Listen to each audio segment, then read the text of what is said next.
All right, hello my good friends and welcome back to your hub for 2008 Warped Tour Neon Music Lore. It is me, your main man, the Cozy Representative, and I hope you're doing well. Today, as we explore further into the colorful, caffeinated world of scene kid pop rock bands of the MySpace era, it's my pleasure to dive into one of my favorite bands from this wave of music. They go by A Rocket to the Moon. I'm Eric Halverson, And I'm Nick Santino. and we play in a band called A Rocket to the Moon.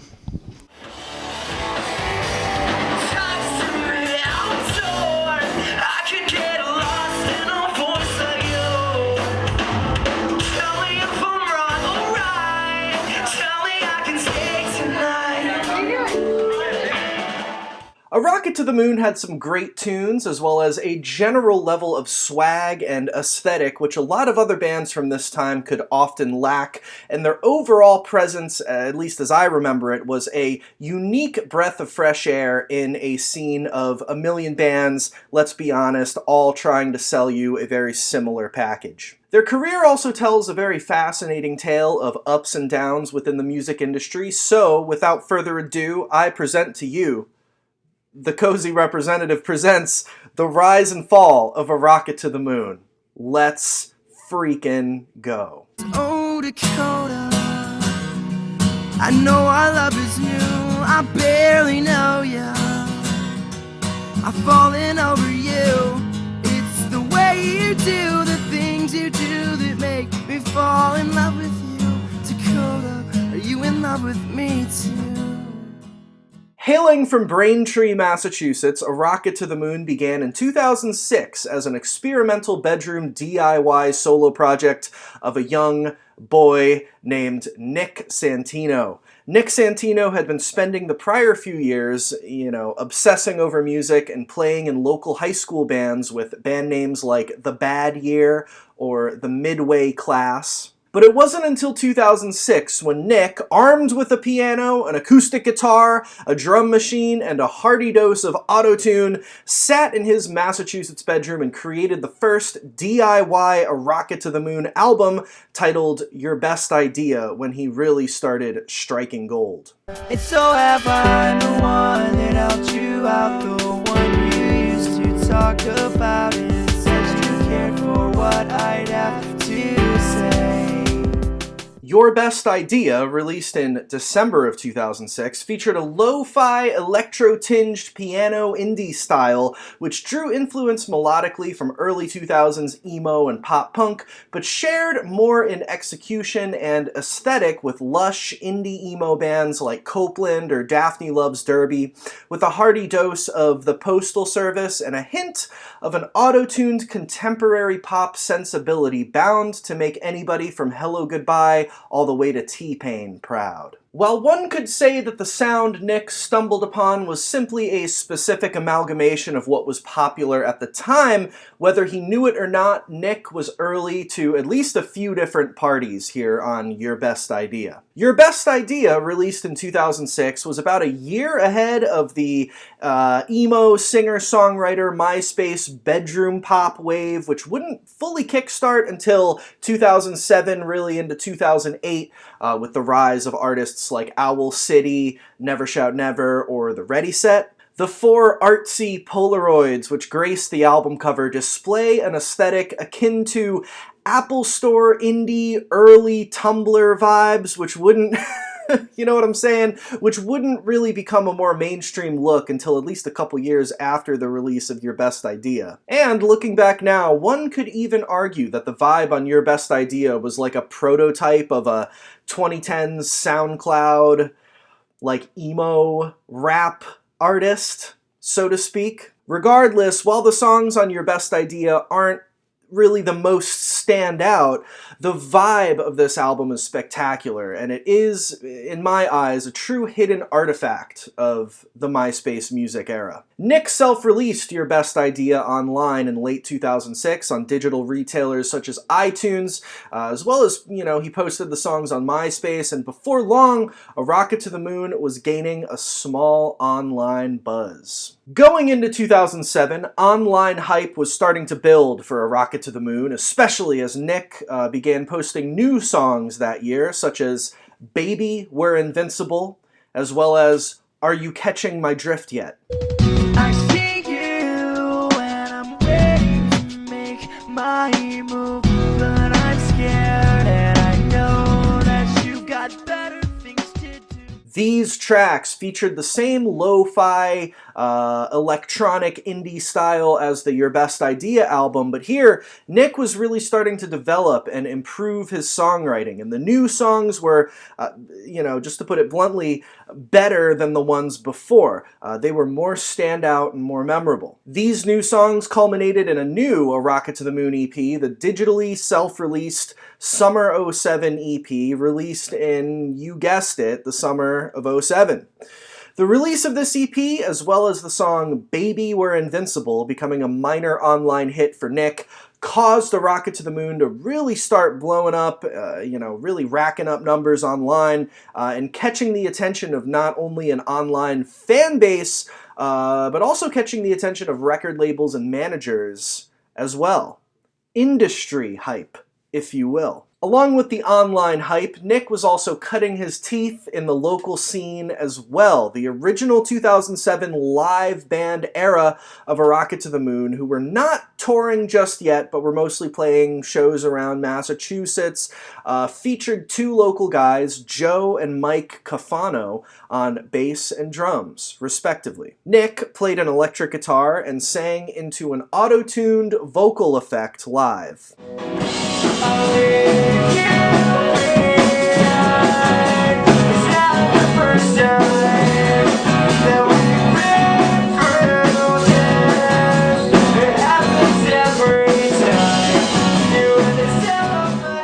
So, late 2007 into early 2008 proved to be a very transformative time for A Rocket to the Moon, with a couple key events taking place which would ultimately change Nick Santino's life forever. The first big event happened in the form of Nick getting a message on MySpace from a guy named Tim Kirch. Tim was a band manager from Arizona who worked with bands that Nick was a fan of, such as Brighton and This Providence.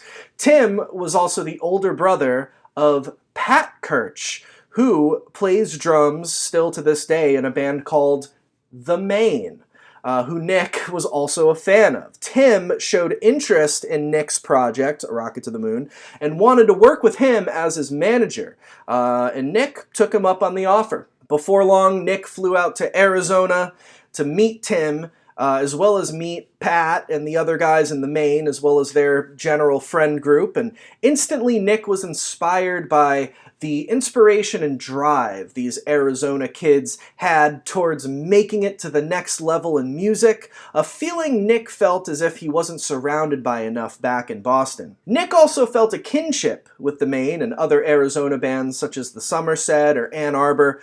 By way of their music, style, and overall aesthetic, Nick started to feel like A Rocket to the Moon felt more at home on the West Coast as opposed to back in Boston. Linking up with Tim Kirch led A Rocket to the Moon to its first major change, shifting from a solo project into a full band.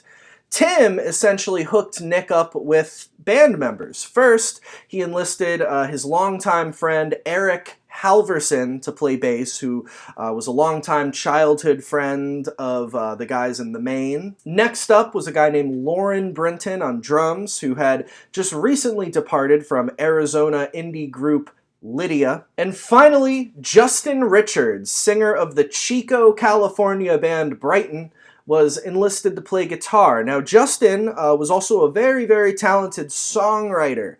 And as he began to collaborate with Nick on A Rocket to the Moon songs to positive results, the Nick Santino, Justin Richards songwriting team became an important part of A Rocket to the Moon moving forward. As Rocket transitioned into a full band, the next huge life-changing event happened to Nick Santino. In 2008, A Rocket to the Moon officially signed a record deal that is, with Fueled by Ramen, undoubtedly one of the biggest, if not the biggest, record label at the time in the emo pop scene. Nick and A Rocket to the Moon were now label mates with scene powerhouses such as Panic at the Disco, Paramore, and The Academy Is, and several others. The last thing A Rocket to the Moon did before transitioning to a full-fledged signed rock band was, in 2008, release a limited edition physical CD of the Summer '07 EP, which featured a slightly different track list order, as well as 2 new unreleased songs. These 2 new songs, Fear of Flying and Not a Second to Waste, were the last 2 songs of the solo project era of A Rocket to the Moon. However, they did display an inch toward a change in style. The music on these songs was less electronic and more straight-up acoustic-based, and the vocals had significantly less noticeable auto-tune on them. They sounded more natural, and the songwriting also sounded even bigger and more next-level than before. And these 2 songs were also released as standalone digital singles around the same time as well. Take me back to the person I used to be when you were there for me. I know it seems like forever, but do me this favor, please. So, on October 14th of 2008, A Rocket to the Moon's Fueled by Ramen label debut 5-song EP entitled Greetings from ... was officially released to the world, and life was never quite the same for Nick Santino or the other young gents who were now in the band A Rocket to the Moon. A couple fun facts about this EP. For one thing, when Rocket first announced that they had signed to Fueled by Ramen, it was also announced that they had signed with Decadence Records as well, which was Pete Wentz's subsidiary label off of Fueled by Ramen. The Decadence logo also was present on the back of the Greetings From CD. However, in an interview with bassist Eric Halverson a couple years later in 2010, he said the following about their Pete Wentz affiliation. Quote, "We're actually not signed to Decadence. Pete had shown interest in us and wanted to do a split with Fueled by Ramen and Decadence, but the Decadence side of things never worked out. So we're actually just signed to Fueled by Ramen. We actually don't work with Pete at all." Musically speaking, Greetings From is definitely my personal favorite release from A Rocket to the Moon. From tracks 1 to 5, this EP is an airtight, solid, all-killer, no-filler, cannot be improved upon pop rock release. I'm telling you, it's some good stuff.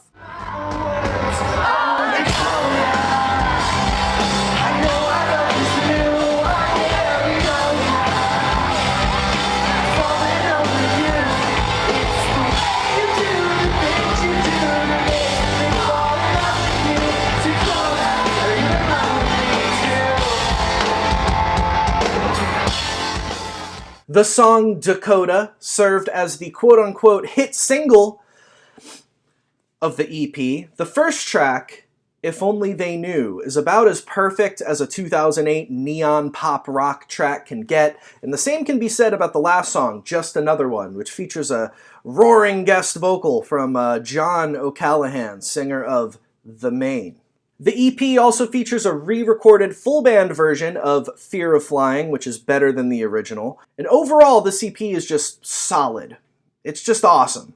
It's just really good all the way through. I don't have any negative things to say about this EP, personally. And with all that being said, to put it bluntly, once the end of 2008 and early 2009 rolled around, A Rocket to the Moon and the Greetings From EP started totally blowing up upon release. The EP hit number 21 on the Billboard Heat Seekers chart. It sold around, get this, 30,000 copies within 6 months. And the band also had appearances on big MTV shows such as TRL and Teen Mom. The band also started touring extensively in support of the release, opening for bands such as The Cab, Cute Is What We Aim For, and Secondhand Serenade, 303 and The Main, as well as appearances at Bamboozle Festival and a stint on the 2009 Warped Tour.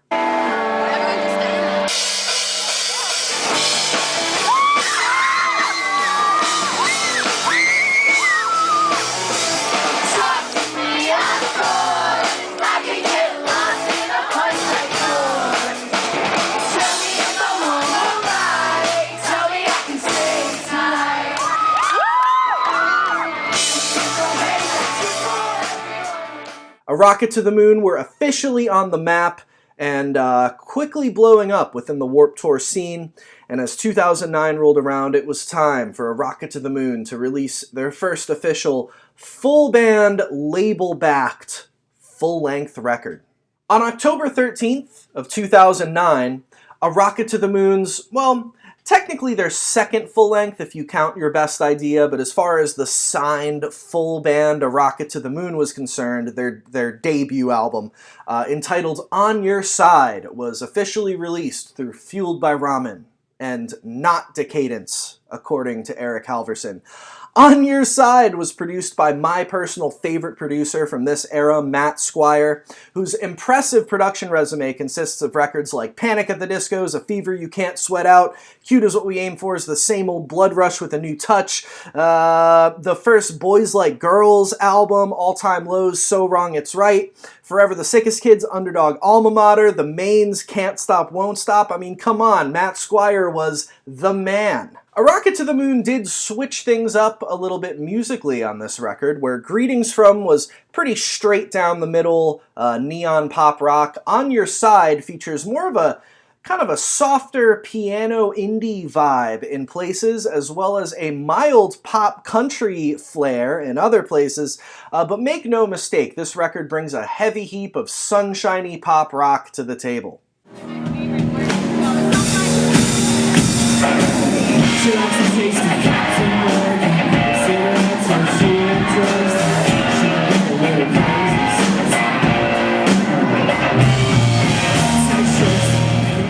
The Rocket writing team of Nick Santino and Justin Richards was very inspired by the Taylor Swift record Fearless, which had just come out a year prior, and it's been said that On Your Side was almost an attempt at a scene male version of that Taylor Swift album. The album was released to a solid amount of hype and fanfare within the scene, with the track Mr. Right being pushed as the first music video from the album, with other songs like Annabelle and Baby Blue Eyes becoming fan favorites.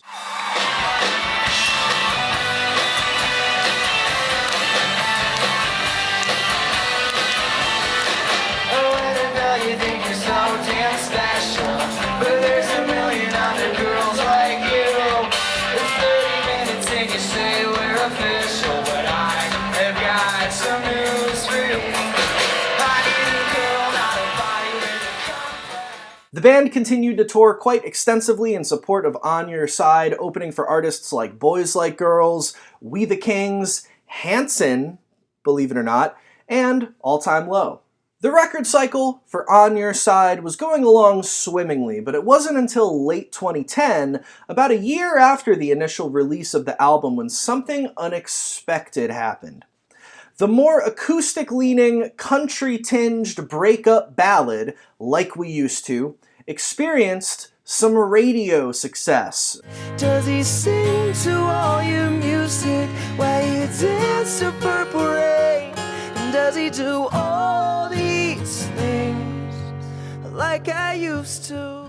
Granted, it wasn't like a crazy amount of radio success. It only peaked at number 91 on the Billboard Hot 100, but the fact that it made the Hot 100 period made A Rocket to the Moon's record label and management see dollar signs in their eyes, bloodthirsty for more radio success for A Rocket to the Moon. It is here where A Rocket to the Moon's trajectory, despite hitting some like real genuine success outside of just the scene, ironically, the career trajectory takes a turn for the worse. 2011. 2011, I remember it well.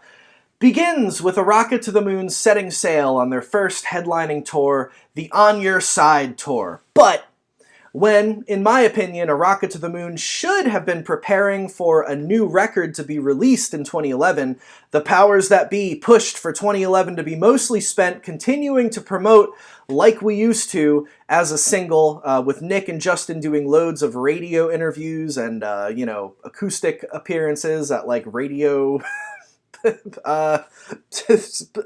offices and shit. The band ended up not being exactly thrilled about spending so much time trying to, just sell their song to radio stations. And ultimately the song didn't achieve any more, pop success greater than hitting number 91 on the Hot 100 in late 2010. And spending so much time trying to push this song to radio caused the momentum for A Rocket to the Moon to begin to wane a bit. As 2011 saw no new release from the band, it wasn't until 2012 when work on a new Rocket album commenced. And unfortunately, not only did the mild radio success of Like We Used To cause the next Rocket album to be pushed back, it also influenced the musical direction of the next record. Since Like We Used To was a sad, country-tinged acoustic ballad, guess what? It was encouraged by the record label, as far as I know, to go in a full-on country direction for the next record, to further chase the success of that song, and, that's exactly what A Rocket to the Moon did, for better or for worse. It was country time. So, in October of 2012, A Rocket to the Moon released an EP titled That Old Feeling, a teaser EP featuring 4 new songs which would all appear on their long-awaited new album, which was finally released several months after that in March of 2013 by the name of Wild and Free on Fueled by Ramen. Wild and Free, which came out 3.5 years after On Your Side, was basically Like We Used To, the album. Drinks all night, stars in our eyes. Ain't got a lot of money, but you're a dime. So hey, all I need is a hope, and I need you every day. Day's a holiday, ain't nothing we can do.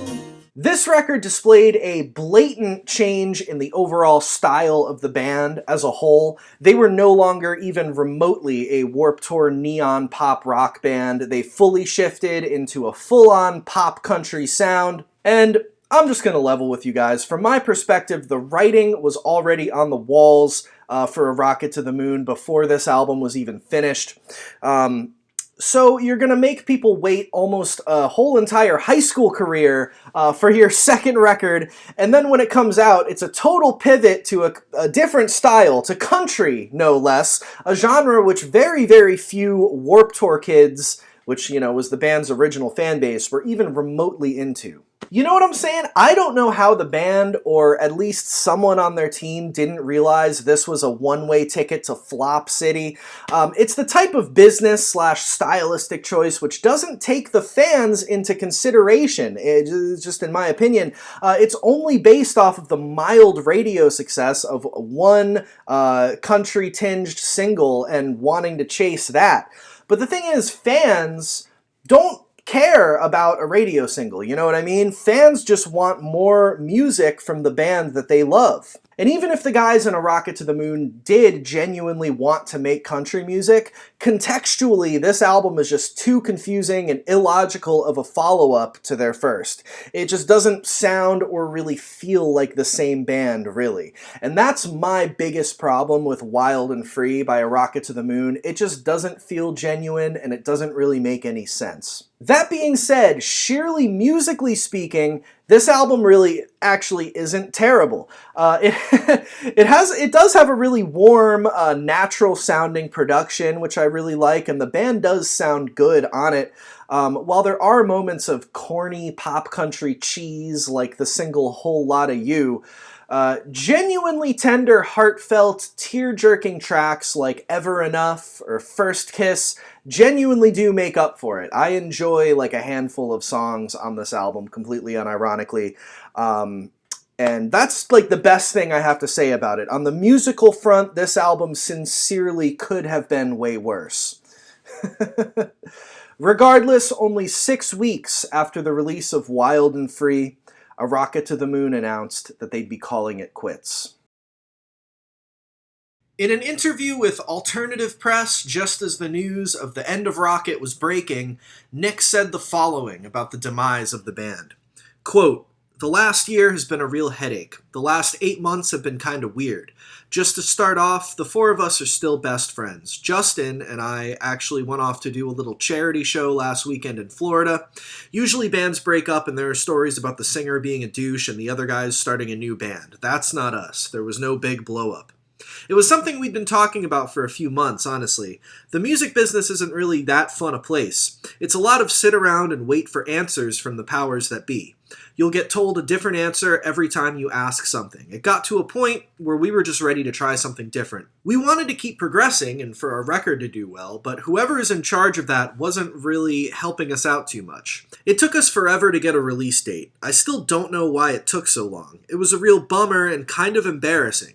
We were just sitting around at home doing nothing. It really took a toll on us, and we were bummed out. We had a great record, and then it didn't really do anything when it did come out. You kind of go, well, it's not us. What happened?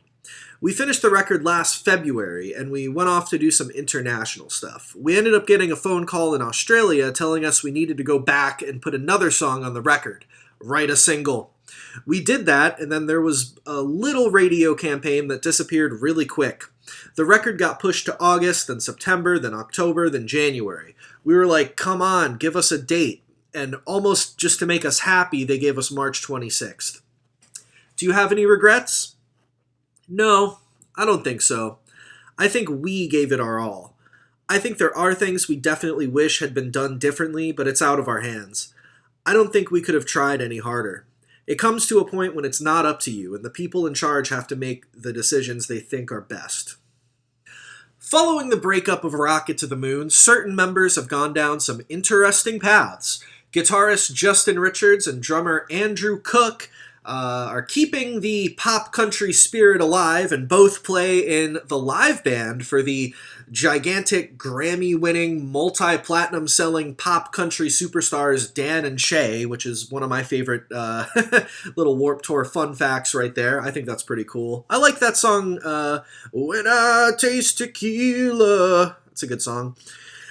Nick Santino went on to make a solo record in 2014 called Big Skies before starting a new band called Beach Weather in 2016, and believe it or not, Beach Weather is absolutely killing it right now. A Beach Weather song titled Sex, Drugs, Etc. started totally blowing up a couple years ago before being officially certified platinum in 2023. So Nick, right now, is doing pretty well for himself. Good for you, Nick. As far as the A Rocket to the Moon front goes, an official full-fledged Rocket reunion doesn't appear likely at the moment. However, the band did reunite for a one-off occasion in 2017 where they played a set at the Maine's 8123 Festival, and also in that year, 2017, the big single, Like We Used To, went gold. So that's about it from me today. Thank you guys so much for watching. Thank you to all these lovely people who support the channel over on Patreon. If you want bonus content or to just help out, help me keep the channel going, you can click the link in the description or go to patreon.com/thecozyrepresentative. A little really does go a long way. Thank you to all these people once again. And yeah, that was the A Rocket to the Moon story. I love you guys. Thank you for continuing to tune in to The Cozy Representative, and I will see you next time. Goodbye.